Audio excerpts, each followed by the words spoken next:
18व्या शतकात फ्रान्समध्ये राज्यक्रांती झाली.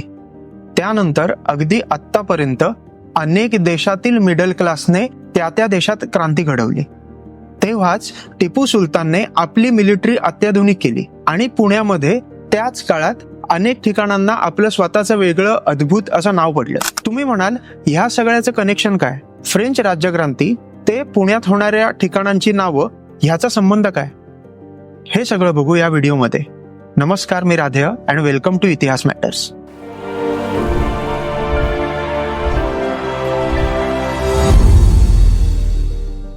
फ्रेंच राज्यक्रांतीबद्दल आपण आधीपासून बरंच काही ऐकलेलं आहे. सीबीएसई टेक्स्टबुक किंवा स्टेट बोर्डमध्ये फ्रेंच राज्यक्रांती ही 100% होती. तर थोडक्यात थोडी कथा सांगतो, म्हणजे आपल्याला एक बेस तयार होईल आणि आपल्याला पुढे जाता येईल. फ्रान्समध्ये लुईस 16 याचं राज्य होतं. अनेक वर्ष लुईस 16चेच आधीचे वारसदार त्यांच्यावर राज्य करत होते. पूर्ण फ्रेंच सोसायटी ही 3 इस्टेट्समध्ये डिवाइड होती. फर्स्ट इस्टेटमध्ये राजा आणि राजघराण, सेकंड इस्टेटमध्ये सगळे ऑफिसर्स, जनरल, ऍडमिनिस्ट्रेटर्स हे सगळे, आणि तिसऱ्या इस्टेट म्हणजे उरलेली सगळी प्रजा. अर्थात तुम्हाला लक्षात येईल की तिसऱ्या इस्टेट सर्वात गरीब होतं आणि त्यांच्यावर सगळा भार होता. पहिली इस्टेट आणि सेकंड इस्टेट ह्यांचं पूर्ण राज्य हे थर्ड इस्टेटच्या कमवलेल्या पैशावर चालू होतं आणि त्यामुळे थर्ड इस्टेट गरीब होता. आता आपण 1780 ते 1790 ह्याच्यातला फ्रान्समधला काळ बघू. थर्ड इस्टेट मधला अनेक तरुण वर्ग इतर देशात फिरू लागला होता. त्याने पैसा मिळवलेला होता आणि तो आता थर्ड इस्टेटमध्ये गणला जाईल एवढा गरीबही नव्हता, आणि पहिल्या इस्टेटमध्ये किंवा सेकंड इस्टेटमध्ये त्याचं नाव ठेवलं जाईल तेवढा श्रीमंतही नव्हता आणि त्याचं तेवढं पदही नव्हतं. असा वर्ग हा अतिशय गरीबही नव्हता आणि अतिशय श्रीमंतही नव्हता, आणि अशा वर्गाला एक नवीन नाव देण्यात आलं, ते म्हणजे मिडल क्लास. आता ह्या मिडल क्लासनेच फ्रेंचची राज्यक्रांती घडवली. मग आता तुम्ही म्हणाल ह्याचा भारताशी किंवा आपल्याशी काय संबंध?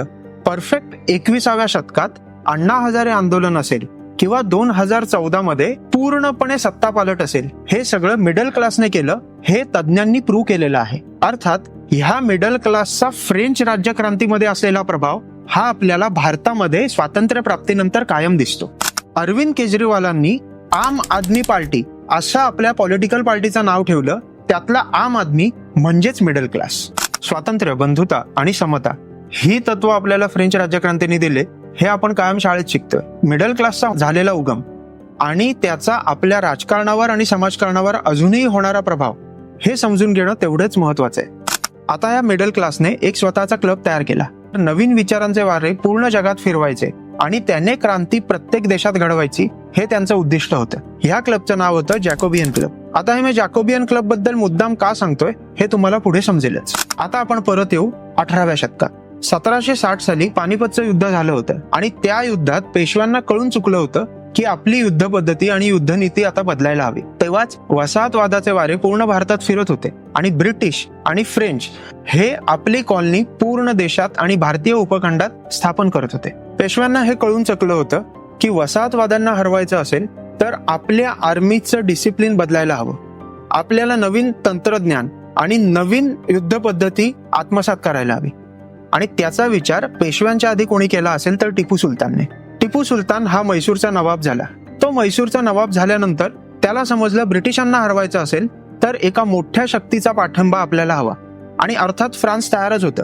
भारतीय उपखंडातनं ब्रिटिशांनी फ्रान्सला हकलून दिलेलं होतं, पण फ्रान्सची सुप्त इच्छा होती की ब्रिटनला भारतीय उपखंडात कसा तरी त्रास द्यायचा, आणि म्हणून शत्रूचा शत्रू हा आपला मित्र ह्या कराराने टिपू सुलतानला फ्रान्सची मदत मिळाली. फ्रान्सची मदत मिळाली म्हणजे काय झालं तर पहिलं टिपू सुलतान हा जॅकोबियन क्लबचा मेंबर झाला. तो क्लबचा मेंबर झाल्या झाल्या फ्रान्समधनं काही ऑफिसर्स इकडे आले आणि त्यांनी टिपू सुलतानच्या आर्मीला आधुनिकता दिली. त्याच काळात फ्रेंच ऑफिसर्स आपल्याला पुण्यात फिरताना दिसतात. ह्या फ्रेंच ऑफिसर्सचं काम काय होतं तर पुण्यातल्या कचेरीत महत्वाची स्थानं त्यांनी पटकावलेली होती. अर्थात ती युद्धनीती, कर्तृत्व आणि आधुनिकता आणणारी होती, म्हणूनच पेशवे त्यांना राजाश्रय देत होते. अशाच एका फ्रेंच ऑफिसरचं नाव होतं पियरी क्युलियो पेरॉ. हे पूर्ण नाव नाही घेता आपण फक्त पेरॉ म्हणू, कारण त्यावेळेला त्याला पण ह्याच नावाने ओळखत होते. ह्या पेरॉ बद्दल आता सांगायचं झालं तर अतिशय गरीब कुटुंबात थर्ड इस्टेटमध्ये तो जन्माला आलेला, पण कष्ट, जिद्द आणि चिकाटी ह्या 3 गोष्टींमुळे तो आपलं पद नेहमी उंचावत गेला. 1760 ते 1770 ह्या काळात तो भारतात आला आणि पुण्यात स्थायिक झाला. महादजी शिंदे ह्यांच्या कचेरीत तो काम करू लागला. पण एकूण त्याचं कर्तृत्व आणि युद्धात केलेली कामगिरी ह्याच्यामुळे त्याला सतत बढती मिळू लागली. तेव्हाचा पुण्याचा काळ बघितला तर सदाशिव पेठ नुकतीच वसलेली होती आणि पेरावचं वर्चस्व एवढं होतं की पेशव्यांनी स्वतःहून पेरावला एका ठिकाणी स्वतःचं ऑफिस स्थापन करायला परवानगी दिली. तेव्हाच्या पुण्याला अनेक एंट्री आणि एक्झिट पॉइंट्स होते. सिक्युरिटीच्या दृष्टीने हे सगळे एंट्री एक्झिट पॉइंट्स अत्यंत महत्वाचे होते. आधी त्याला पेशवे द्वार असं म्हणायचे, पण जेव्हा ब्रिटिश आणि फ्रेंच लोक इथे यायला लागली तेव्हा द्वार हा शब्द रूढ झालेला होता, तो बदलला गेला आणि त्याला गेट म्हटलं गेलं. पुण्यात आता जे स्वारगेट आहे, पुल गेट आहे, रामोशी गेट आहे, म्हसोबा गेट आहे, ह्या सगळे जे गेट्स आहेत ते आधीचे द्वार होते. ब्रिटिश आणि फ्रेंचमुळे हे महत्वाचे बदल पुण्याच्या नावात घडले. तेव्हा सदाशिव पेठेच्या थोडंसं वेशीवर पेरावचं ऑफिस होतं. पेरावचं ऑफिस हा एक एंट्री एक्झिट पॉइंटच होता. पेरावचं एवढं वर्चस्व वाढलेलं होतं की त्या एंट्री एक्झिट पॉइंटला पेराव गेट असं म्हणणंच चालू झालं. आता हे पेराव गेट ह्याचं अपभ्रंश होऊन पेरू गेट असं झालं. अजूनही पेरुगेट पोलीस चौकी ही त्या फ्रेंच ऑफिसरची आठवण आहे. पुण्यातला पेरुगेट पोलीस चौकी हा एक महत्वाचा पॉइंट आहे. तर त्याचा इतिहास हा फ्रेंच रिव्होल्युशन पर्यंत जातो हे खूप कमी जणांना माहित असतं आणि म्हणून इतिहास मॅटर्स तर्फे ही कथा सांगण्याचा प्रयत्न. काही स्थानिक इतिहासकारांच्या मते असंही म्हटलं जातं की तिथे पेरूची लागवड खूप जास्ती होती म्हणून पेरुगेट असं नाव पडलं. पण ह्याला संदर्भ देता येत नाही, तर पेराव गेट हा इतिहास जास्ती सक्षम आहे आणि जास्ती योग्य आहे असं आपण म्हणू शकतो. नावामागच्या कथा या सिरीज मध्ये आज आपण पेरुगेट पोलीस चौकी हे नाव कसं पडलं हे आपण बघितलं.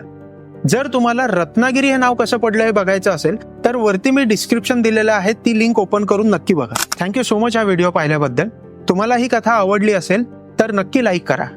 ज्यांना ही कथा माहीत नसेल त्यांना नक्की शेअर करा आणि असे अजून भन्नाट किस्से, कथा, गोष्टी ऐकण्यासाठी सबस्क्राईब करा ह्या युट्यूब चॅनलला आणि अजिबात विसरू नका इतिहास मॅटर्स.